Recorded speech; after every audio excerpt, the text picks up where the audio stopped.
Welcome to the Space Cadet Sports Podcast. I'm your host, Paul Salazar Jr.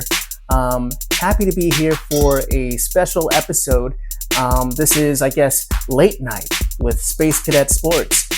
This will be, going forward, something that will be behind a paywall. This will be more of a reactionary podcast, something that can be happening post-game, so that's going to be a later thing generally.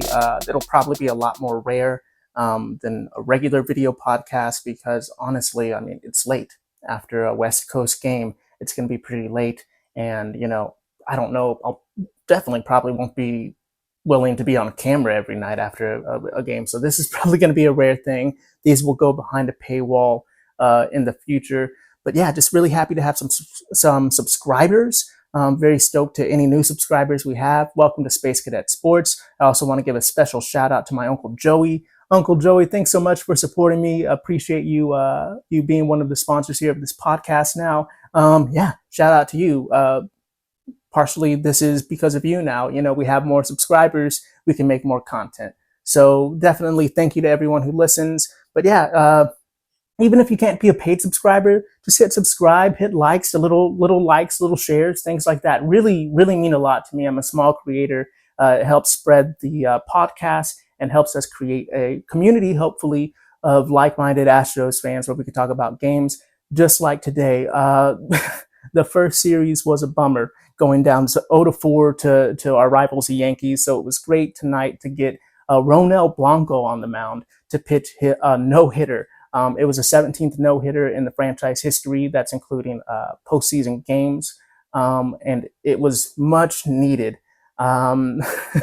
The Astros definitely needed a stop here to the bleeding, and also just to the narrative that they can't win at Minute Maid Park. So it was very much needed. Ronel Blanco playing the role of stopper, and he's definitely not the expected hero on this roster of Astros, but we're very grateful for him. Ronel Blanco, I first heard his name, honestly, on a video game. I play MLB The Show, and he was one of the guys, working his way up to the show, so I knew Ronel Blanco was in our, in our program just because of a video game.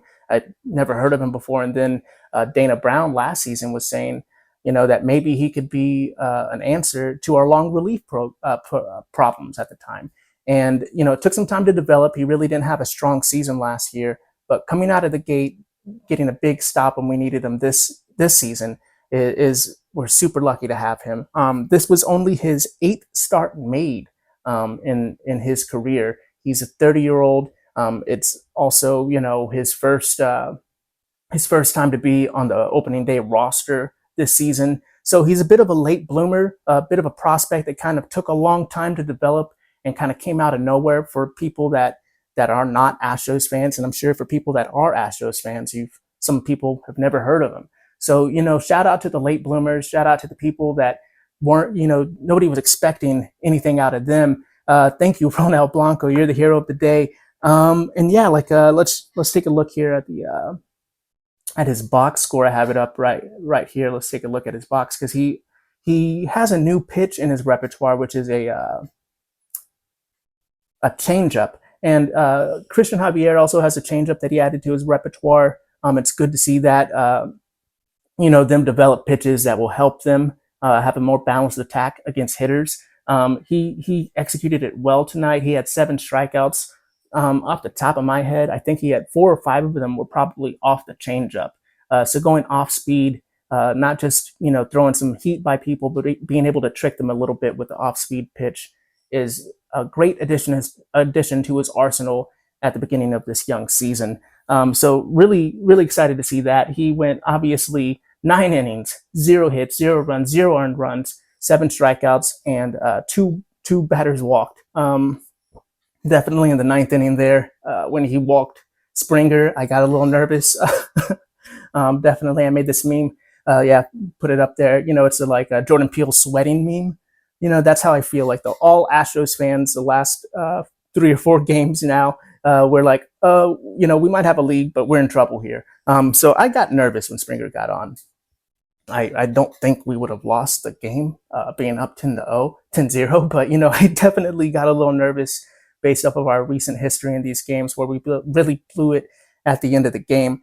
But yeah, just shout out to Ronel Blanco again. Exercising some of the demons here at Minute Maid Park. We finally have a win at home. Hopefully, we can kind of start working towards changing that narrative where people finally stop talking about it. I really do think it is an anomaly.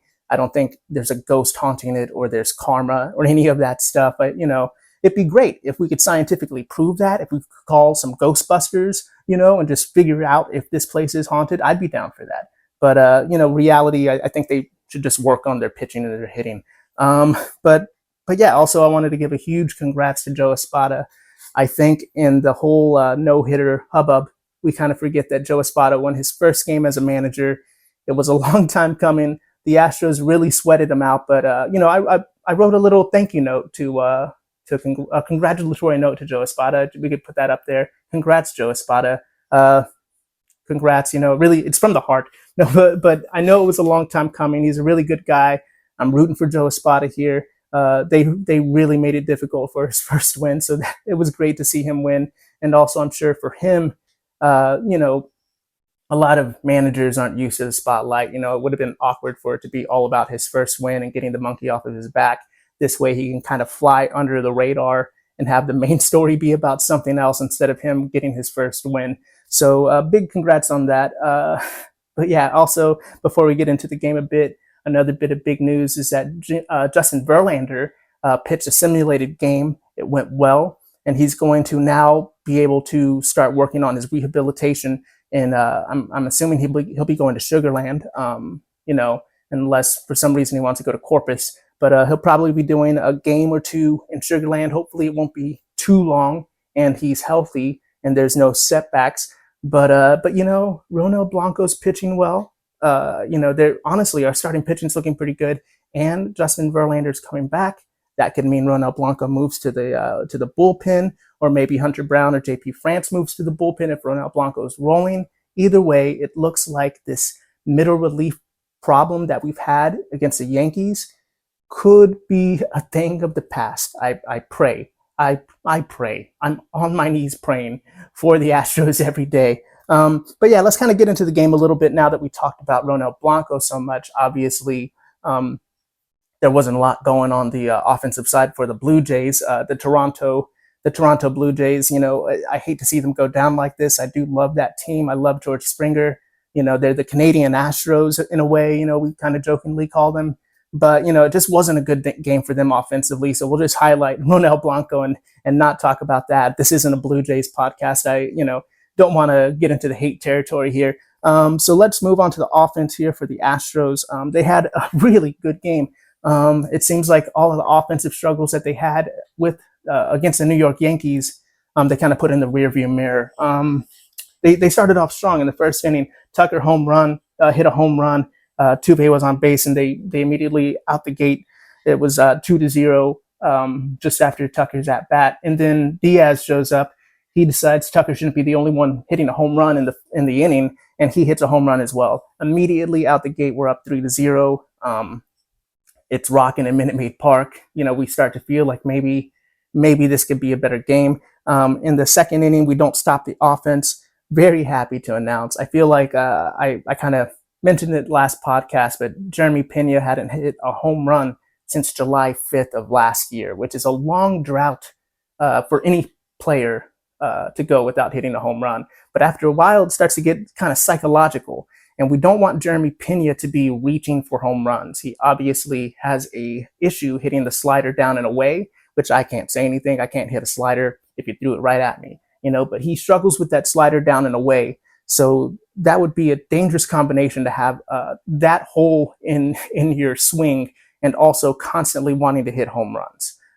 He'd see meatballs, get excited, start his swing, and realize that the pitch was going to be out of the zone. So, it's good to see Jeremy Pena hit this home run. It's a sign of good things to come. Hopefully he can shake this, no home run narrative off of his back.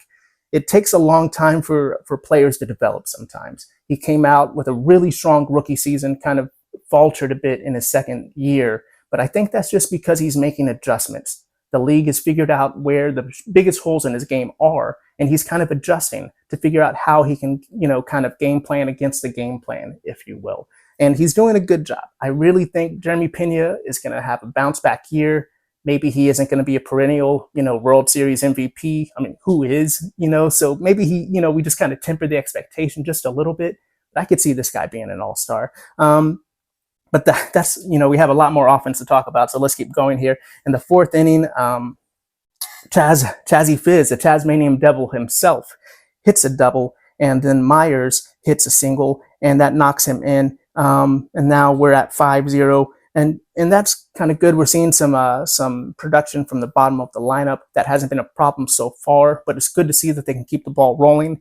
In the sixth, once again, Chaz doubles, which is great. We're seeing Chaz get a lot of extra base hits, and then Pena gets a single.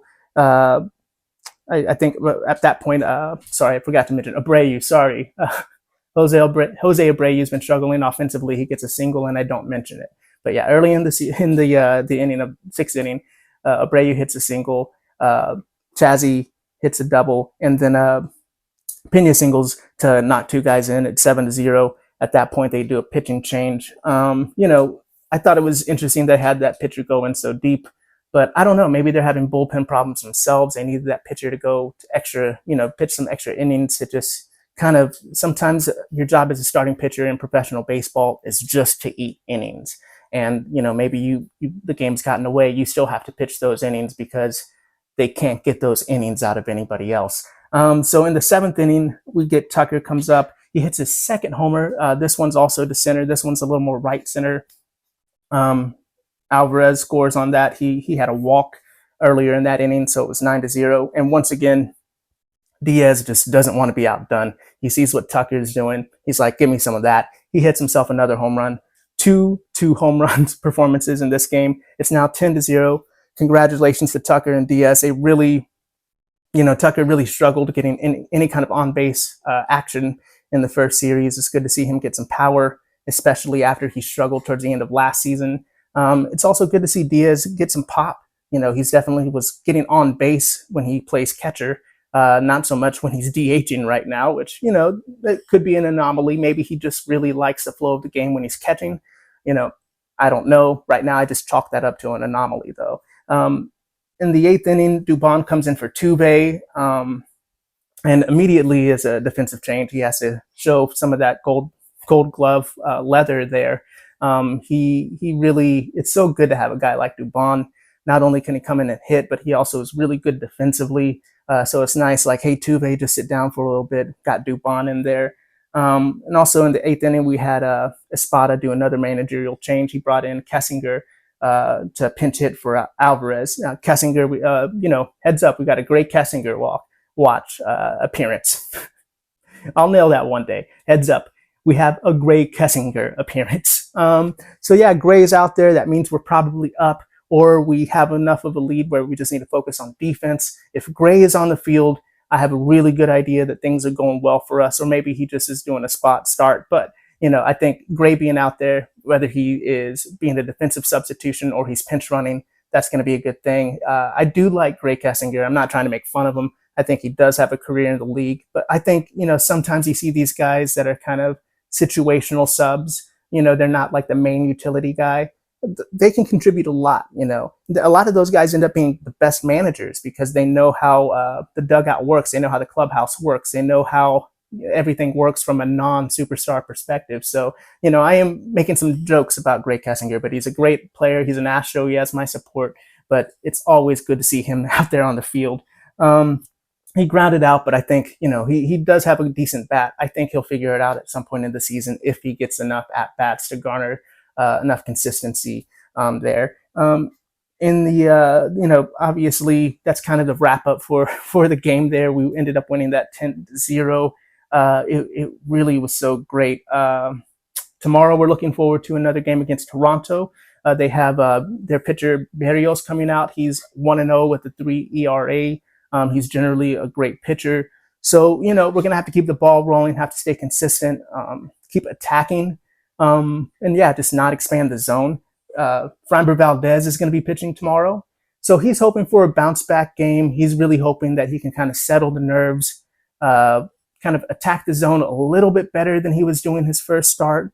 He had great pitches. They were just barely missing outside the zone. And sadly, when you're facing the New York Yankees with their patient offense this season, they're going to take you deep into the count, and they can get some walks, and that's what they did. So hopefully he can kind of focus, kind of solidify that strike zone a little bit for him. And yeah, I just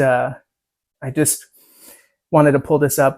This is something that Brian McTaggart posted. He said that the no-hitter was the first of the young season in the major leagues and the first for an Astros pitcher since Framber Valdez threw a 93-pitch no-hitter against the Guardians on August 1st, 2023 at Minute Maid Park. Houston's 16 no-hitters are the most by any MLB's expansion teams that have been added since 1961. So Houston has been giving some great pitching performances as of late, because I know there were some no-hitters when I was a fan as a kid, but it seems like there's been a lot of no-hitters in this golden era of Houston Astros baseball, and it's excellent to see. We definitely, for all the freaking out and panicking that a lot of Astros fans did during the sweep, it's nice to see them bounce back. It's nice to be reminded that they are championship quality, that they are a great team, and that you should just be proud of them. Don't worry about a 4-game sweep in March. It's a long season. The Astros are going to do great. And yeah, I think that's going to be it for the podcast tonight. Check us out on Space Cadet sports.substack.com. You can find me on social media at Paul Salazar Jr. on all the social media sites. Subscribe, like, review. Let us know what you thought of the podcast. Comment. I'd love to talk baseball with any of you. So let me know what you thought of the podcast. Obviously, let me know what you think of the upcoming games. I said we were going to win 2 out of 3 of these games. That's looking like a pretty good prediction. I'm not a good predictor, and I think you get in a lot of trouble doing that sometimes, but I feel like I could predict a series. That seems reasonable. 2 out of 3. We'll see if I get that prediction right, folks. And yeah, just keep supporting the podcast, keep supporting the blog and the Substack. I really do appreciate it. The Space Cadet podcast late night will definitely be behind a paywall going forward. If you want more content like this, consider being a subscriber. Let me know what you think of that, folks. Let me know what you thought of the podcast. I hope you have a good night, have a good day, and vamos Astros.